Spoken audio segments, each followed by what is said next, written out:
more to something that I think is more relevant for our audience here. And Esteban, I just want to make sure that, oh, here we go. All right.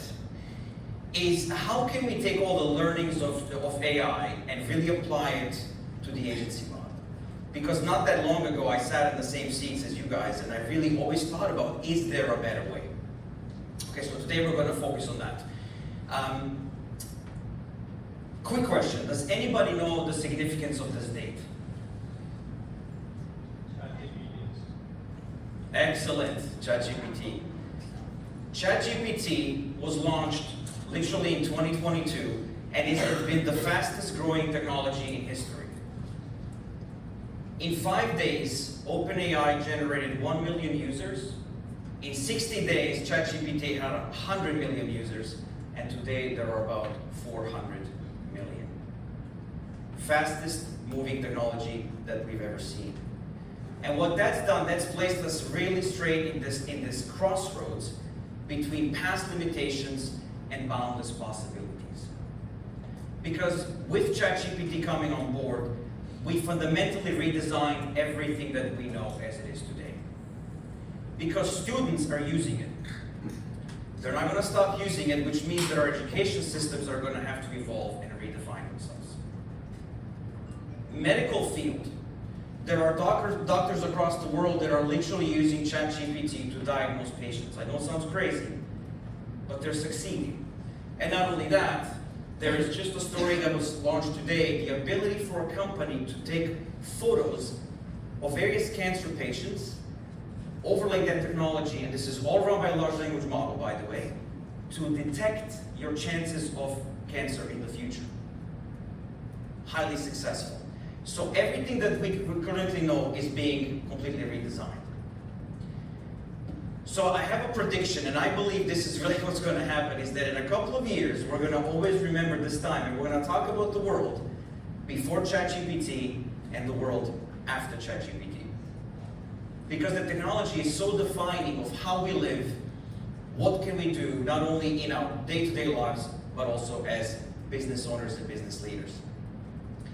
So I just want to run through this fairly quickly, but this just shows you just how rapid this evolution of technology has been. So if we think about end of November 2022, GPT 3.5 was launched. This was the first text-based large language model. And large language model, just if it's not clear for everyone, it's literally, think of it as a tremendous amount of data. We're talking all of the, for example, English websites that exist in this world have been scraped, the data has been organized, curated, and these engines have learned it. And then there's a tremendous computing power. Okay? So the first GPT 3.5 was launched, could only do text. But very few, or just a few months later, OpenAI launched GPT-4, which was multimodal. So that means it could understand pictures, it could understand videos, but more importantly, it could generate images and could generate videos based on simple prompts. Very soon after that, a number of organizations have launched something called an open source model. So just for clarity, OpenAI GPT is what we call the closed source. What that means is that nobody can get inside of the model unless you're OpenAI. Open source models are those that any developer can actually get in and change. So in other words, anybody in this room can download an open source model and change the weights of it, change the data within it. And that opens up a slew of massive opportunities, which I'm going to talk about in a moment. Very quickly after that, we've realized that one thing that large language models do that's not really desirable is they hallucinate. They're designed to please you as a user, so whatever you tell it to do, it'll do it. But it may tell you wrong things.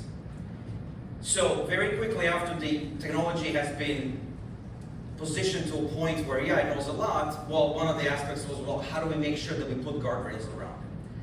So this is where technology called Retrieval Augmented Generation, or short RAG, was put in place to make sure there's guardrails. Think of this simply as a knowledge database. So anytime you give a prompt, the prompt reaches that database first, and then the rest comes back for another one. Okay.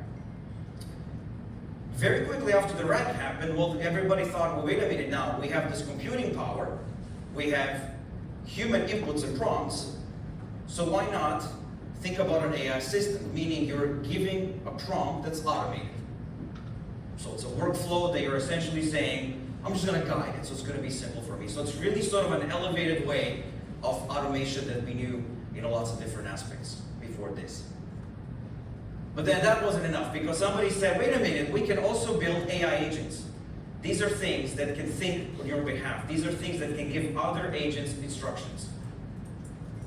Because the incredible computing power and incredible intelligence of these models gives them the ability. This, by the way, is when everybody talks about general artificial intelligence, aka robots taking over the world and killing us all.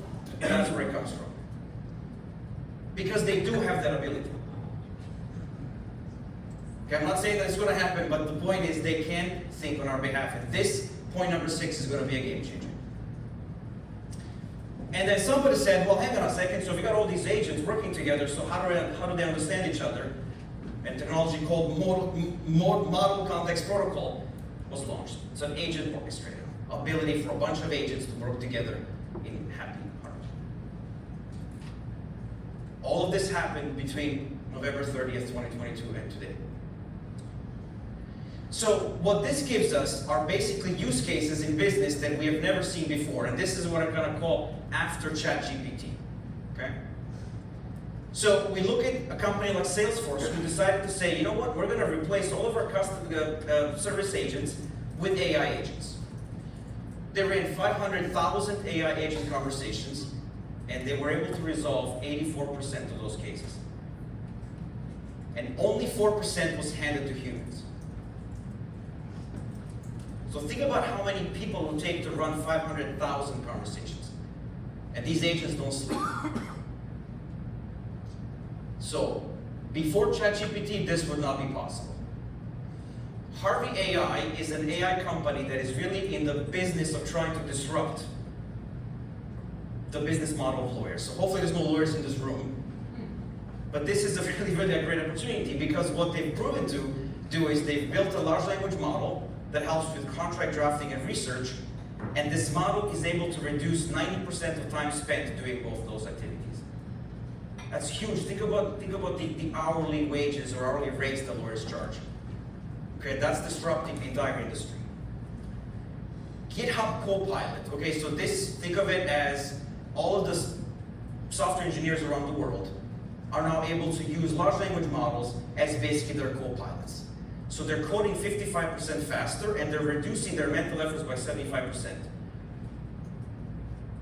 That means that we can get to software products a lot quicker. And by the way, that is the main reason why the fastest dropping job in North America is software engineering. Used to be the hottest job in the world. Now nobody wants to be one, because nobody needs them anymore. Okay, I know I'm painting a pretty grim picture, but the point is, this is where the technology is going. And even someone like Morgan Stanley, you know, traditional player, they started to build a large language model with that knowledge base I mentioned earlier, and they have a 90% improvement in client response times. Okay, so what this shows us here is just an absolute sheer power of this technology, the power of us moving to a fully autonomous world. So if we think about where we came from an analog world. We did things manually. Then we had the digital revolution. That helped us do things in a lot faster way. But the point here is, we're autonomous, we're not doing it anymore. These models are. We're going to instruct them, we're going to guide them, but they're going to be doing the work. So what does this mean for marketing? Well, I think this quote is really interesting. And by the way, this is Sam Altman, who's the CEO of OpenAI, so the guy who created ChatGPT. And this is what he said. 95% of what marketers use agencies, strategists, and creative professionals for today will easily, nearly instantly, and at almost no cost be handled by the AI. And the AI will likely be able to test the creative against the real or synthetic customer focus groups for predicting results and optimizing. Again, all free, instant, and nearly perfect. Images, videos, campaign ideas, no problem. He said that last year, March of 2024. So the scary thing about this thing is this guy invented ChatGPT. I mean, he was behind pulling it together into a consumer product. So this is the reality we're entering in. Here's another one. So another really, really smart guy by the name of Andre Karpathy, who was an AI expert, worked at OpenAI, worked at Tesla. And he said it's 2025 and most content is still written for humans instead of LLMs. But 99.9% of attention is about to be LLM attention, not human attention. So what we're facing now are these absolutely massive shifts of what AI is doing to our marketing world. Okay? AI agents are going to think, they're going to decide, they're going to emote, they're going to transact and interact in an always-on manner. They're going to be driving majority of the activities that we know today in marketing. So the first thing, and maybe some of you have already read this, SEO is dead as we know it right now. Because how many people here use a large language model to search? Okay, good amount, right? So instead of going to Google to say, hey, I want to buy the best possible whatever, vinyl record player, you're going to a large language model because it is better. Because it can think a lot better than just your generic Google output. The other thing is Google AI Overview. So I don't know if you saw that at the top now, but Google's models themselves, they'll just summarize what you're trying to find. So this is all you're getting, and then you jump off. So search, as we know today, I mean, it's dropping like a stone. So any marketing leader who's investing heavily into search right now, I'm not so sure that's the right idea. Because what this is going to do really is there's going to be a massive decline of attention economy. We know that attention, consumer attention, is literally the best currency we can possibly have. Do you guys remember when smartphones came out? What's the first thing that dropped in sales? Digital camera. Okay? Okay. Just think almost like Cordless phone. all correct, but kind of tied to this attention economy. So when you're standing in line to pay for something, all those things that they have around for you to buy, people bought until the phone came out, and now they're here. They're moving towards, they're not looking around. So those brands lost their attention because of that. Now here, they're completely going to lose it because all of a sudden, the individuals are not buying, agents are actually going to be handling purchase decisions. Right? So we can instruct agents to do that. And by the way, Visa and MasterCard are both already launching agentic payment systems for ability for an agent to transact and make a transaction and charge something to a credit card. So this means that number 4, this is fundamental because the entire marketing funnel is going to be completely revolutionized. It's no longer the funnel that we think in nice, beautiful, clear stages is how we plan most of our marketing activities and campaigns. It's going to be this perpetual loop of agents constantly doing things, bouncing off certain data points. And imagine now, how do we look at that and create something that we can control? So we have to start to think like them. Okay? So, and that's why if you could just scroll down a bit, perfect. So what this is also going to do is that personalization is, for now, we always predefine it. So we always predefine what we want to serve, what are those, let's say, elements of how we segment. But what's going to happen with agents is that it's going to be in real time. It's going to know exactly any data point for me of this particular day, of this particular location, of this particular setup, and serve me something that otherwise it wouldn't serve me yesterday. Okay? So what this is also going to give a rise is this micro-moment marketing, okay? Which has been something that we really all wanted to do in marketing with this personalization, this hyper-personalization. Is the point that we can market in the moment of need, because that's when we buy. We don't buy when we think about it or that we were given an ad. We buy when we have an absolute need. And by the way, there's going to be a rise to these hyper-niche products. So, just for context, the agency that I used to run, we were specialized in business to small business marketing. And one of the hardest things for our big brands that we worked with is to say, how do I reach these? How do I reach small businesses? Because they're so segmented. Well, here's the future of it, right? We're going to be able to really hyper niche those products based on that experience. So if you're a CMO right now, like you're nervous, right? I mean, this is what's going to happen. And so We know this already. So this is McKinsey, March 2025. 80% of CEOs expect CMOs to drive business growth.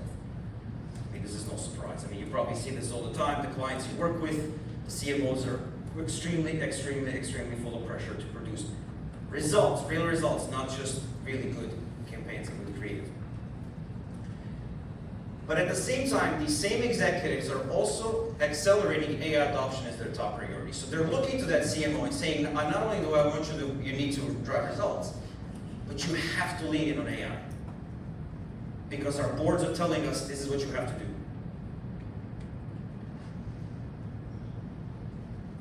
This all happened in the last, I think, literally 6 weeks, maybe even 4, okay? So, Tobias Lutke, CEO of Shopify, sent a memo to all of his staff saying using AI effectively is now a fundamental expectation of everyone at Shopify. To all staff. The other thing he said that I don't have here is he said, if anybody needs to hire, you have to prove to me, as the CEO of the company, that this job cannot be done by AI. And then I will only improve. Okay. Louis Vuitton, who's CEO of Duolingo, said we'll gradually stop using human contractors to do work that AI can handle.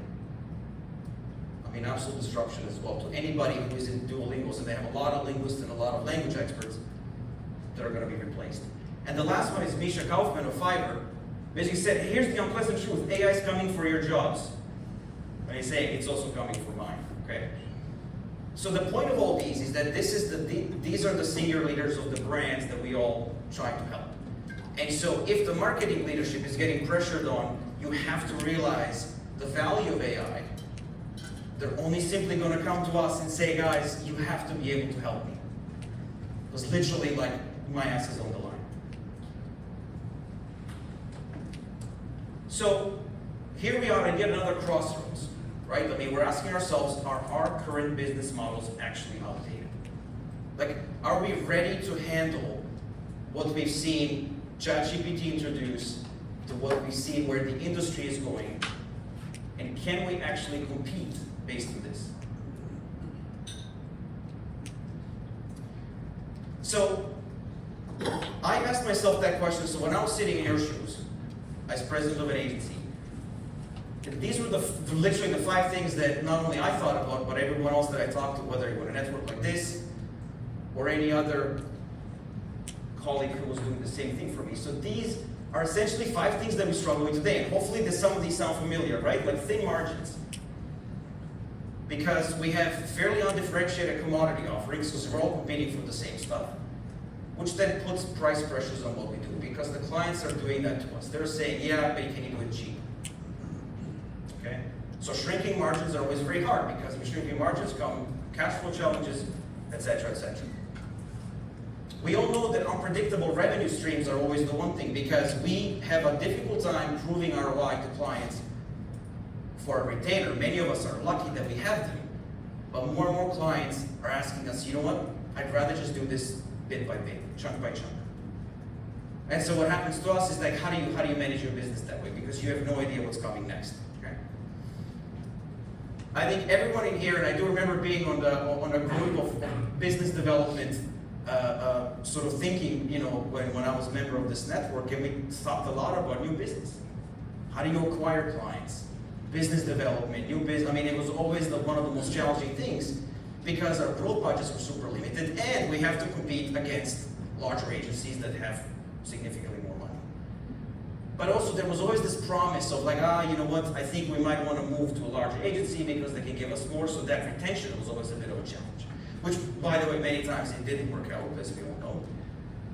But that was the perception of the clients that we worked with. What about talent?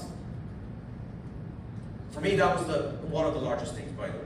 Trying to get good people with the budgets that we have to be able to produce the right value. And it was really hard, because big agencies would come in and offer a lot more than we could, and talent would walk.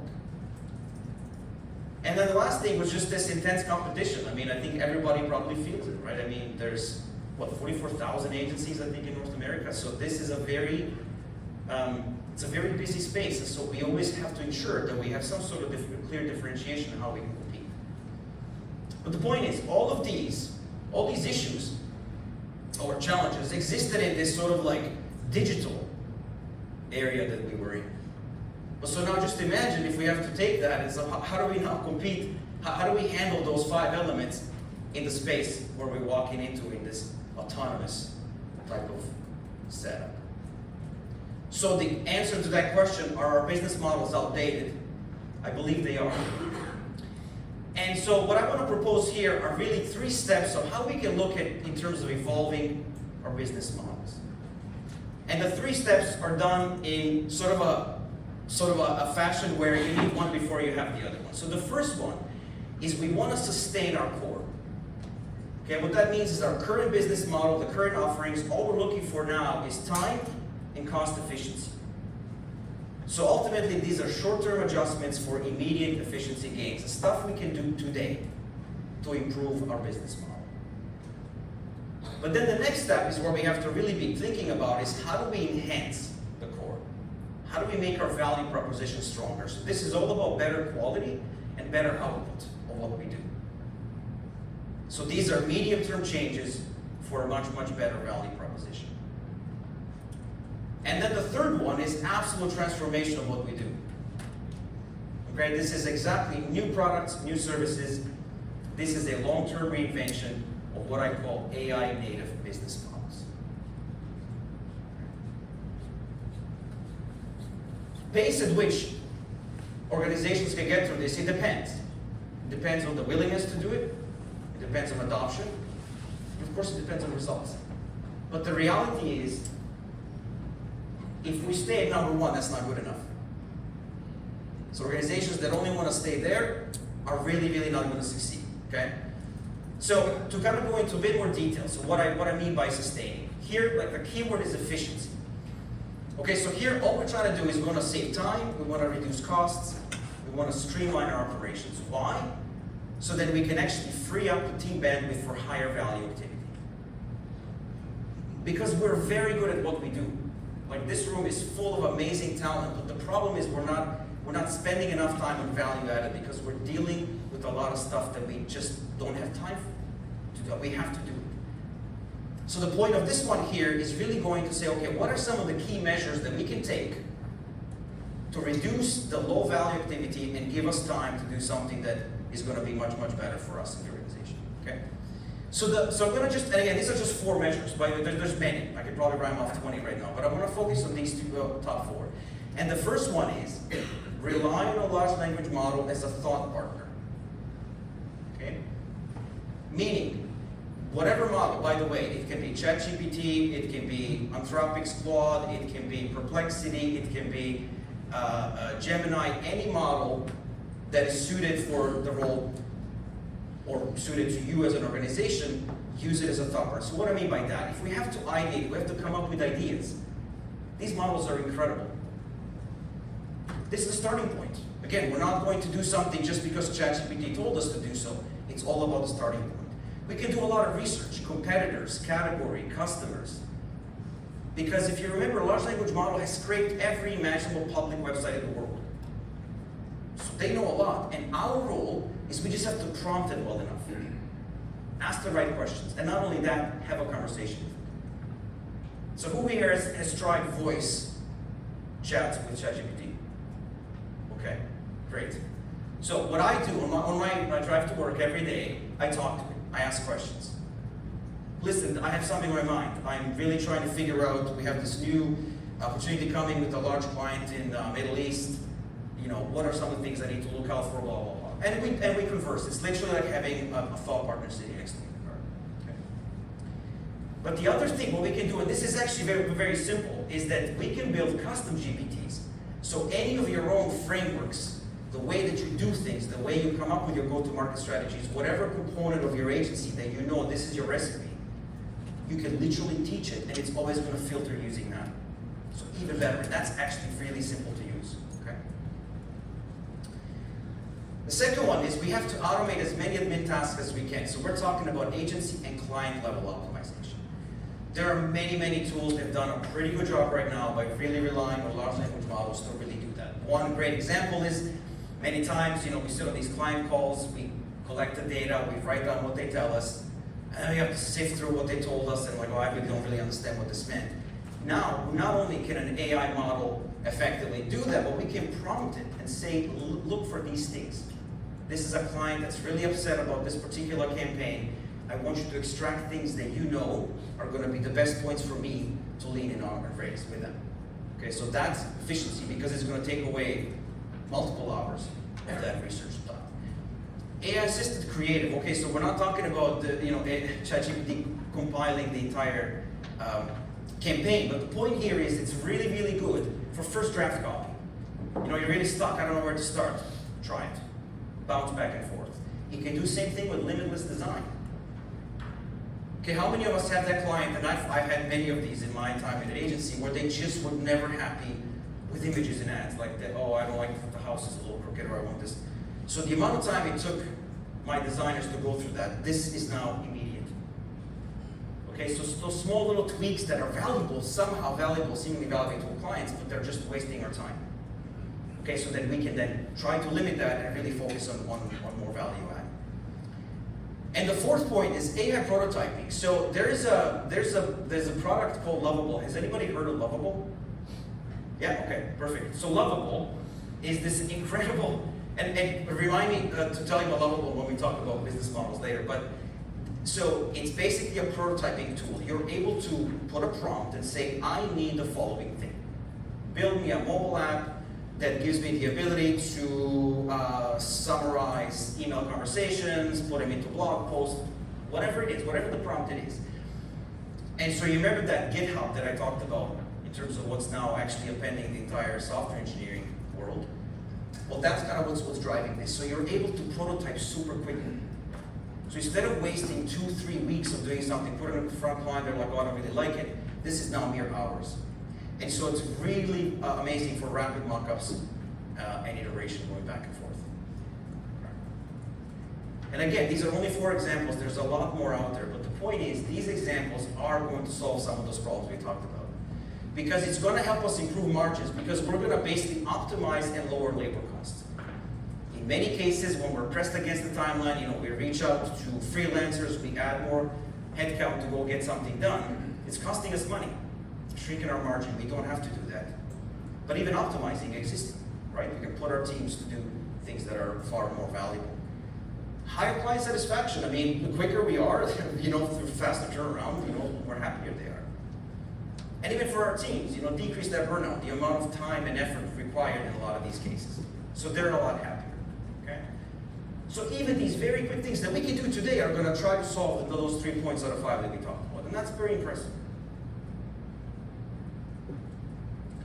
But as we think about, so how do we now go from here? Okay, this is only the first step.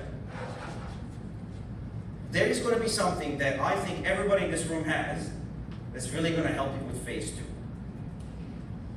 And I also venture to guess that what you have right now is much, much better than what any of those large holding companies and agencies have. Okay? Can anybody guess what that is? And I'll give you a hint. We keep asking our clients for more and more and more of this. Time. Okay. It links, but data. I can't stress this point enough. Data is going to win in AI. Data is everything. Because data is context. And we all have data. We constantly ask for more data, Clients give it to us. But at some point they're like, well, I'm giving you all this stuff, I don't know how, are you really doing anything? And we are. With this one, we are. Because what's going to happen in this phase, we are going to enhance our value proposition. So we're going to still do the same things that we do today, but we're going to do it better. So we're going to elevate our strategic and creative output, and that's going to give us a much differentiated product and service offering. Okay? Because we're going to be contextual now. Now we're going to be a lot more in tune with exactly where our customers are, and they're going to get that ROI of constantly giving us the data that they're shipping our way. Okay? And so measures here. So the first one is what I call client level engines. Okay? So we talked about in the first phase, we can all build custom GPTs that are actually fairly easy to do with our own frameworks. Now, collecting client data, we can actually build mini engines. And what I mean by that, we're going to lean on this technology called RAG. And by the way, it's getting simpler and simpler and simpler. You don't have to be an engineer to figure this out. I'm not an engineer. And I've built RAGs. Super easy. And a RAG is going to give you that tailored solution. It's going to know exactly what that client is all about. Everything that you know. Of course, I'm not going to get into data privacy. There are ways that you have to be careful which large language models you use, but the point is there is a solution for that. But I think the value here now all of a sudden is we are now delivering very, very precise and accurate results to our clients. And what's going to happen with that is that now we have this amazing ability to experiment. Okay, how many times do we believe we have the right campaign, we launch it, and it just doesn't do anything? It just doesn't, and we spend all this time, even if we A/B tested, it still wasn't enough. But what we're going to do here is we're going to accelerate these learnings because we're going to have this data. And then we're going to have the power of large language models in terms of their intelligence and ability to create. And that's going to give us budget efficiency automatically, right? Because we're going to know, you know what, forget, like, don't dump all your money in this channel. It's not going to work. But this will. So instantly, the clients are a lot happier, right? Because you're already giving them an idea of how they can succeed, all based on the data they have. Because the next step in here is dynamic creative. And by the way, there are tools out there already that do this. It's beginning stages, so I'll definitely agree with that, but they are out there. Meaning, you can now continuously personalize content. All based on large language models, all based on the data you're feeding it. Okay, so this is where the value comes in. But this is the ROI the customers are always asking for. Is make it more personal, make it more real time. And then the best part about this is that with predictive analytics, we're actually optimizing before the underperformance happens. Because normally today, we run something, we run a program, we run a campaign, then we measure it, and it's not really performing well, and then we try to tweak it. The problem with that approach is that the things change. Client needs are changing, consumer needs are changing. Here we can actually predict what is going to happen, and then optimize before the underperformance happens. Okay. So very similarly, again, we are solving those problems. We're going to have much, much higher client satisfaction because they're going to see that ROI. They're going to see the predictability in these outcomes is really going to help. They're going to know that giving you a much more bigger part of their marketing budget as a partner, true partner, that they can help, or you can help them with their business is going to come through very, very loud and clear. Our employees, of course, more strategic work and personal growth. I mean, I think everybody hopefully in this room now knows that if you ever have to over-index on any skill right now, it is AI. Right? There's really no other one. So I think being in an organization where you get to learn these kind of things is actually very, very incredible. And by the way, yet another thing that the holding companies are not doing, right? Like this is not going to be, they're going to be very, very slow. Infrastructure systems that are ancient, large, enterprise level are not moving. Okay. So this is going to be a really, really good value point for small independent agencies. Beat the competition. So now we have a better value prop. We have a better product. We can really start to really shine on exactly what we do well, whether it's in a vertical, whether it's in a industry or type of consumer or type of marketing. And by that, obviously margins are going to improve because now we can actually charge premiums. We're not fighting on price because we have a differentiated product.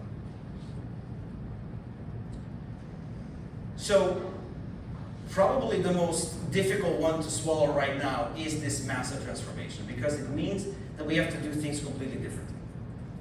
But the reality is that even if we stay here, we're probably okay for a while.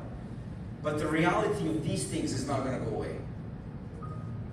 So AI agents are going to be part of our everyday. They're already making waves in terms of what they're doing in terms of the marketing funnel, but even for us as agency owners, as agency leaders, this is really going to be a game changer. So AI agents are really going to be something that we have to think through when we think about transformation. And the transformation means reinvention. We have to completely reinvent our business models. It all has to be reinvented around AI, and we have to, with that in mind, AI native means that we can create scalable and differentiated revenue streams.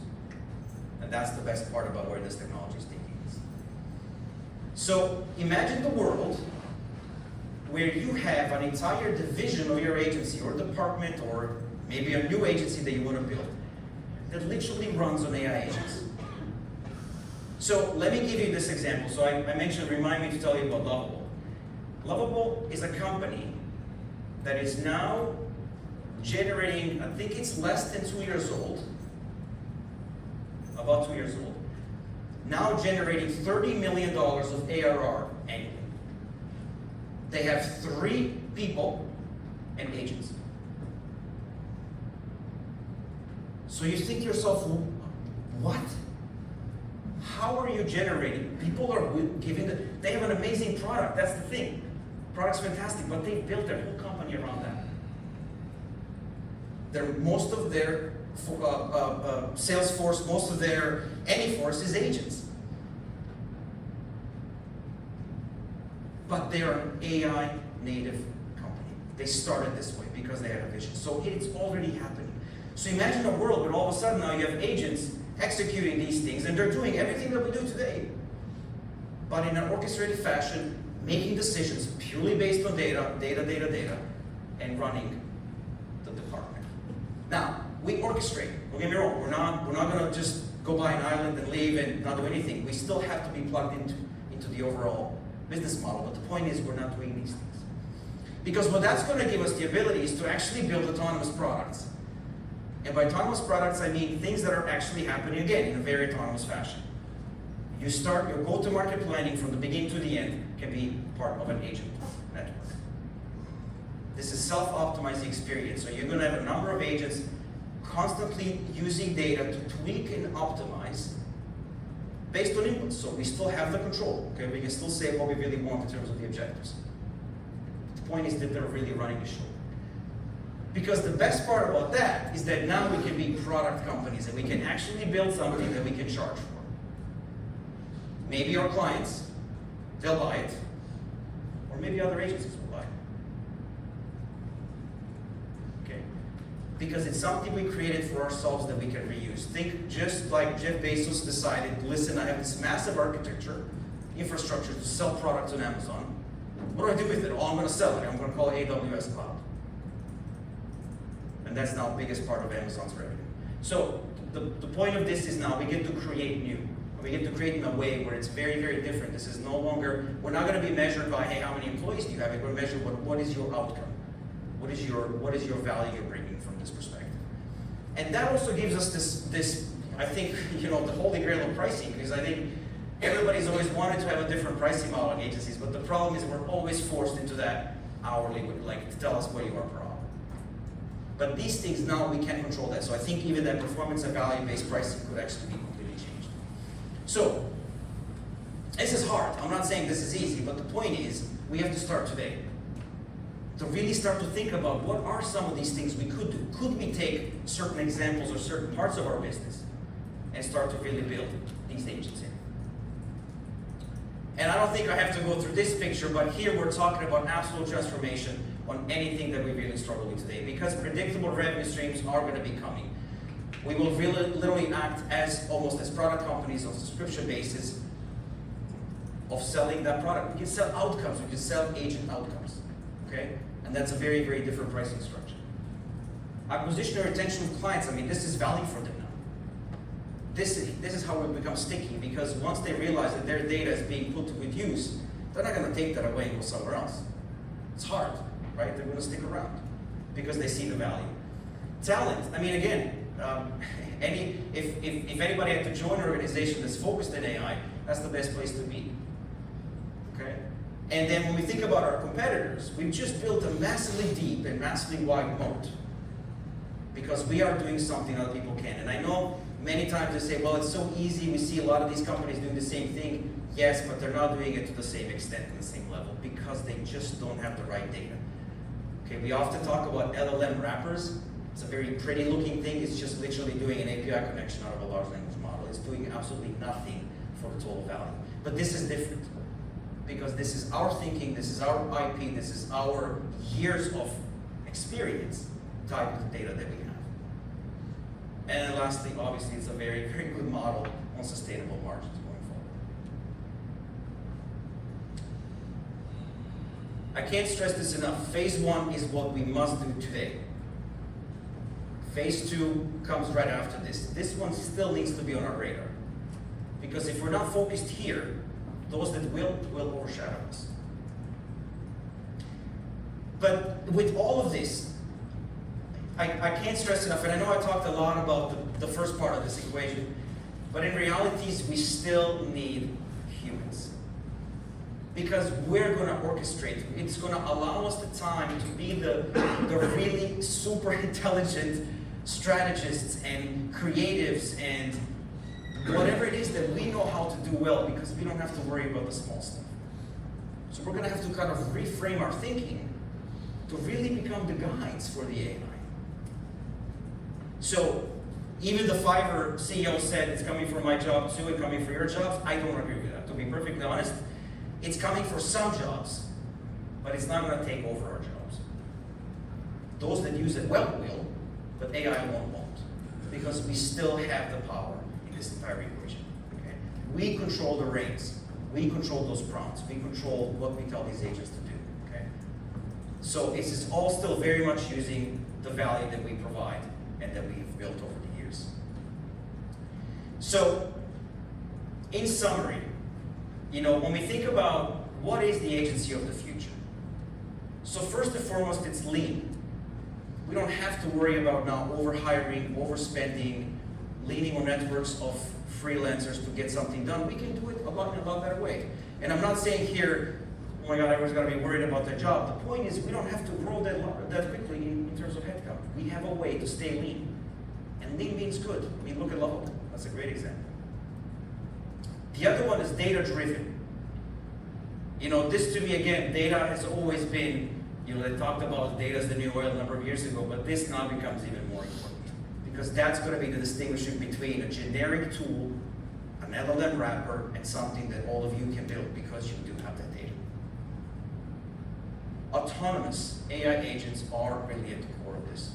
So any low-value activity has to be replaced by something you don't have to worry about. So autonomy is really where the world's going, because by the way, that's how the purchasing is going to happen.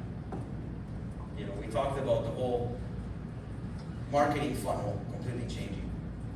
And then the last bit is differentiated. So I think this is really the value here, is that we really start to think about what are we actually very good at. I can promise you, if we have a lot more time, I always say this, I'm sure many of you guys have mentioned it, working in the business versus on the business, completely different outcomes when you have the time. And this is going to give us the time to really think sort of how we compete out there. So, if I can leave you with any advice today, everything that I said, just don't be afraid of AI. I think adoption is key. Adopt as much as you can. Try to get your teams to adopt as much as they can. Again, be careful with data. Data is important. Security protocols are important. But definitely get out there and get used to it. I've had the pleasure, before I walked into this job 2 years ago, I knew nothing about AI. And now it is literally a integral part, not only of my personal life, but also what I do for the organization that I'm with. So, use it, embrace it, love it, and I can promise you it's really going to change the world. Thank you.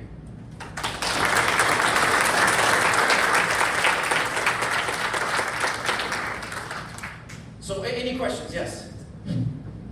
Thank you. Very insightful and interesting presentation, and yes, lots for us to comprehend in the industry.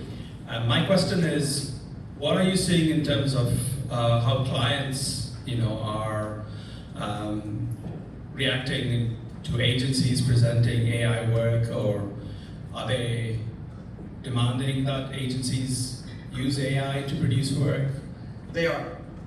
They're being forced. I mean, that's the thing about when we think about how the pressure comes down from the board to the C-suite.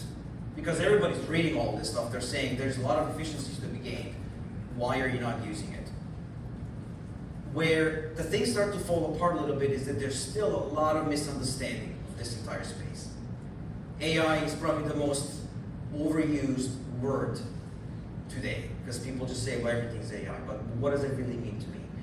So it is happening and it will continuously happen. I can give you a perfect example from our own business.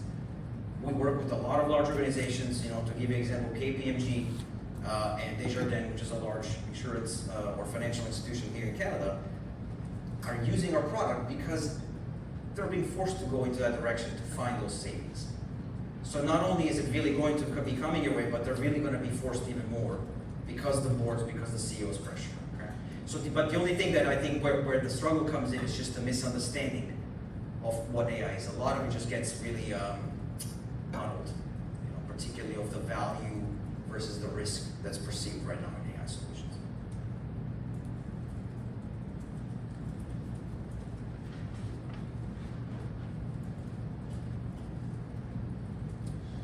I think I know the answer to this, but how do you keep up with all this change? Do you just use ChatGPT for that? Yes, yeah, part of it, yeah. So that there's a feature in ChatGPT, you can instruct it to say, give me a weekly summary of the top things that are happening this week, as an example, and it'll do a pretty good job. But I also, early enough as I got into it, there's a lot of thought leaders that started in the space when ChatGPT just came about. And you kind of have to sift through it. Some are worse than others, some are better than others, but there's a lot of good stuff out there. And I can tell you this, I've never been in a job where my plan that I'm very happy with today gets appended tomorrow. And I kid you not, I will literally instruct our product developers to say, stop what you're doing because we're doing it wrong. Because I read something in the morning with my morning coffee that said, oh, no, that's not the right approach. And this is the pace that which is moving at. So 100% you can lean on large language models to get the data because it's literally going to give you what you're asking for. But again, it's just keeping your ear to the ground of just developments in the AI industry across many different sectors. I have a cultural question for you as a leader. Several months back, I sort of made the mandate that many of those CEOs did on your slides, right? That this is not a, if you want to, this is a, everyone in the organization has to adopt this. We have this whole democratize AI initiative. We still have leaders holding out. So what do you do as a leader of leaders who also recognizing that using those tools is very personal. You have to make them your own, and you learn by doing, but in the world of technology, you've got leaders and laggards. So do you just encourage that adoption with your leadership team? Do you bring in an expert from an outside? How do you handle champions versus committees, etc.? So let me ask you a question. What is their fear? What is their block? Part of it's ethical. Part of it's going to take my job. And part of it, I think, is just not doing it. So I have a group of people who think that they understand it maybe better than others and they want to teach the agency. My experience has been, unless you get in there and use the tool, you will never understand the power of this technology for your team, right? I just don't know how to lead those conversations. Okay. So one of you mentioned an interesting point. So as we did the same thing in our organization, I always say to our entire organizations, if we build AI products, we have to use AI products. And the one largest challenge of getting adoption is because they thought they were getting away with murder. Literally. They were like, I'm done in 15 minutes. I'm like, and that's bad line? Well, will I lose my job because I'm finished? I'm like, but what else can you do with this time? Okay, bring that to me, and then I'll tell you whether you're going to lose your job. Right? And so when they start to realize, wait a minute, all the valuable things I can be doing,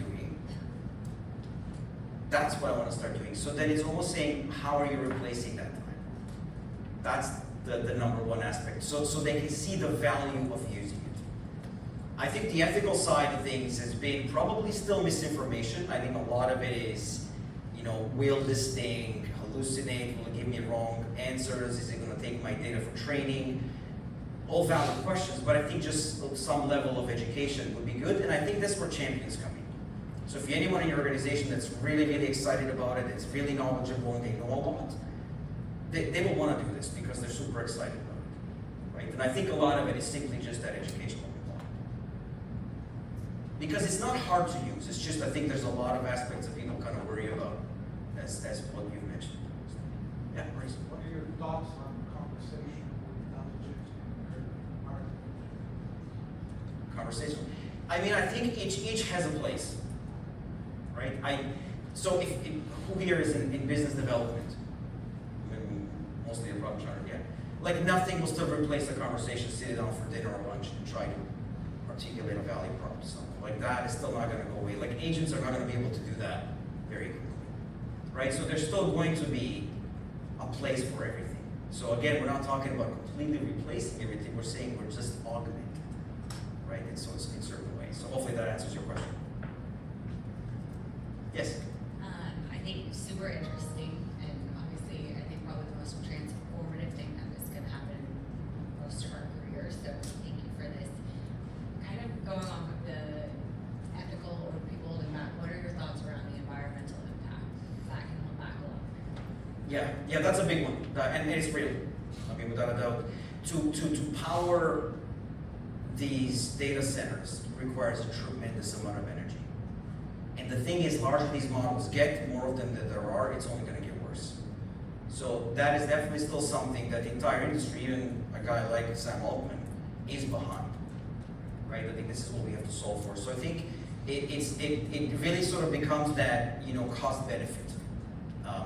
If we stop using it as an organization, that doesn't mean the world will, right? And so we're not going to really ourselves solve that problem. But I think we just have to be very conscious of it and really understand that that is going to be a problem that we have to solve as the world really. Super interesting in a market like Canada where we have all of the energy sources versus most provinces being on one energy source. Right. Well, and again, I mean, to your point, this has been a big conversation now over the last number of months. What's been going on? Is that exactly right? I mean, it's the ability to power these systems, and who has the energy to control the energy, and that becomes then an asset that you can really use for a lot of different interesting ways. So. Yes.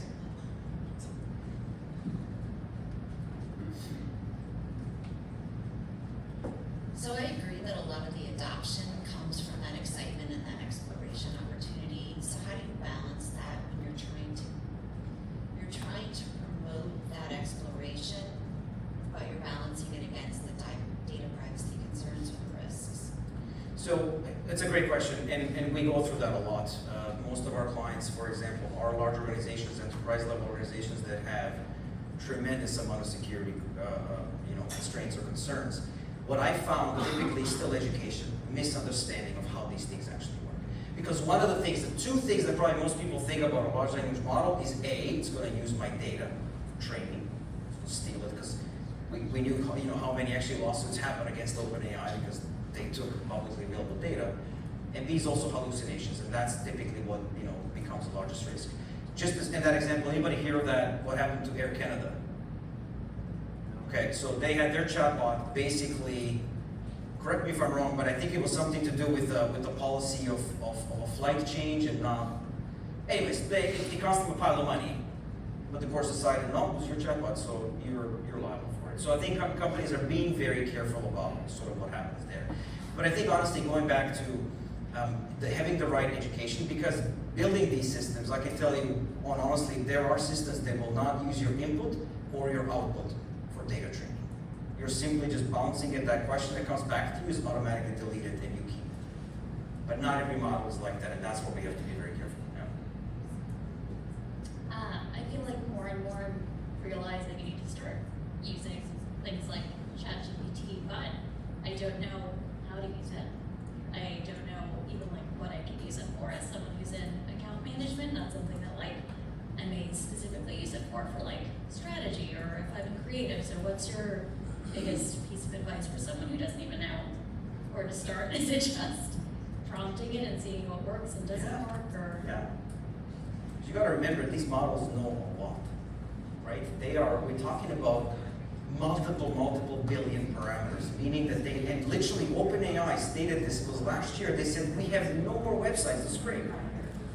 Every English website in the world doesn't have, there was one talking about English.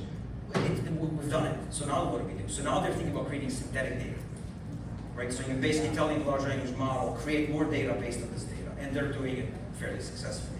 But the point I'm trying to raise with that is that because it knows a lot, you have to be very good at prompting it to give you what you need. So there's some basic prompting techniques you can find. There's classes you can take on prompting. It really kind of goes super, super deep. I don't think we need to worry about that part. That's really more for engineers and R&D guys. But I think it's finding a way to just experiment with it and see what it gives you back. And better conversation you have with it. So you're almost course correcting and saying, that's not really what I want. Give me this. Or in your prompt, say, be open to clarifications and suggestions. So all of these things, no nuances, are super important to get the right outcome. Yeah. With Alexa, I mean, it's always listening. Are you talking about Amazon Alexa? Yes. Okay. And just for clarity, the organization I'm part of is not Amazon. Okay. We, the CEO and founder of the company named Alexa before Amazon did. And to be very honest with you, and openly, we are in a legal battle now with Amazon because of the name. So there's just for that clarity that we're not. But just to address your question, this is a very, very good use case of how we have to be careful, because we will all go out there and buy these things because they're amazing. We can have an amazing conversation with these things. They're far, far better than the old Alexa solutions that were based on some kind of rudimentary sort of machine learning algorithms. It was pretty, it didn't really know much. Now it knows a lot. But the thing is, it's going to probably keep that data unless you know. Okay, so before you jump into anything, it's always good to be educated about it. And you may not worry about it. If you're asking about the weather and the sports scores, it doesn't matter. But if you're sharing personal data because you're asking certain questions, you have to be super careful. Yes? What do you think about the impact on the human brain? And like, you know that Google decreased our ability to memorize facts. Yeah, it's a really good question, yeah. So my question was, what do you think about the impact on the human brain? Because we know that Google reduced our ability to remember facts. We know that now short form video is decreasing our attention span. So where does that leave us with AI? You're pointing to something that I think is probably not even, we're not paying enough attention to. Because it is so easy now to turn my brain off by saying I'm going to prompt something. I'm not going to think about it. Just like when Google came around, we searched and we found our answer and we're like, this is like next level. So what we have to now remember, and this is our education systems are going to have to adapt, because ChatGPT is not going to go away. Students are going to use it no matter whether we like it or not. So we're going to have to augment how they learn. So it's almost like at that basic level of what they're trying to get to, but we have to find a way to, what are you doing with that information? Show me the additional value. So even for us as we do that, and I'm talking about more in the business sense, that delta of time you now have, what are you going to do with that? Where's the value going to come from, right? So from that perspective, I think it's a really, really great question. So thank you for asking that. Yeah. Yeah, that's a scary question. I'm going to go more tangible. On the media buying side, with the AI agents, we're seeing a lot of those with the social, like LinkedIn, Meta. They're like, use AI agent to build your campaign, and I'm giving it a go. I'm trying it out, but it doesn't typically work out well enough that I'm like, you don't get it. You don't know my audience. You're not really figuring it out yet. And then you said something earlier about that we need to be talking to the AI agents. So is it that our websites that that LinkedIn is scraping is not doing enough to let them build it? And what are the best practices for us to find that happy place of, yes, do my job for me, AI agent, build this audience for me, but don't make me go back and have to redo your work for you? Yeah, so I think the first step is when, and I love the fact you're trying this, which is great, because that's what we want. We want to pilot these things out and see what they're like. These systems are going to be built differently, and I always go back to, you have to always remain in control, right? To the point of understanding what do you want that agent to do. So a lot of these organizations may launch a product that will say, we got it for you, just tell us what you want to do and we'll do it for you, is one way, but most likely you're going to see limitations in these. It's the systems where you still are in control, with just prompt ability to give these agents a direction, okay? Because then you get to really teach it. It is about the conversation back and forth. It is about giving those guidelines so it knows better to stay focused on certain things. Also, you get the results, you're like, I don't like these results. Here's what I'm finding I don't like. And then the agents are going to learn from that behavior, okay? But you also bring up another very good point, is that the way we've built our websites over the years is not going to work for agents anymore, okay? Because the way they're able to read, so when they're scanning the website, they're basically scraping that data. In order for us to be successful in the new agentic commerce, if our websites are not built in a way where the agents can understand the value proposition and read exactly what it wants, we're going to get completely missed. So we didn't even get into that conversation, but that is a very good point about we're going to have to completely rescale even how we build, websites for our clients. It's a completely new way, right? So it's a lot, I know, but again, I think we still have a bit of time on that before that gets really crazy. Any other questions? Yes. About the implications that AI has on our publishers. The implications AI has on our publishers and how publishers can afford to make content and journalists can afford to report on foreign events. You know what? Again, if you want to talk about a business model that has to get disrupted, is that one, right? Because the value. This is why so many of them have said, you took things without my permission, even those publicly available knowledge. So even those data privacies now protections and policies are really being reworked. Is that to say, well, just because it's public, it doesn't mean it's yours to take. Because if I'm getting something, let's say you published a bunch of stuff, and I'm prompting OpenAI's ChatGPT, getting the value of it, they're making money because they're charging me, whatever, $20 a month or $200 a month for premium. I'm benefiting from you, and you're not getting a cut from that. So now they're thinking about, is there a licensing model for data for these large language models? Still very much in the early days of being discovered. Great question. Thank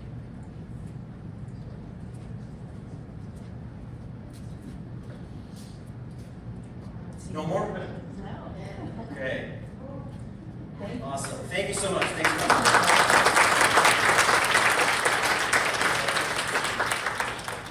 Right, that was fabulous. Thank you so much, MIKI.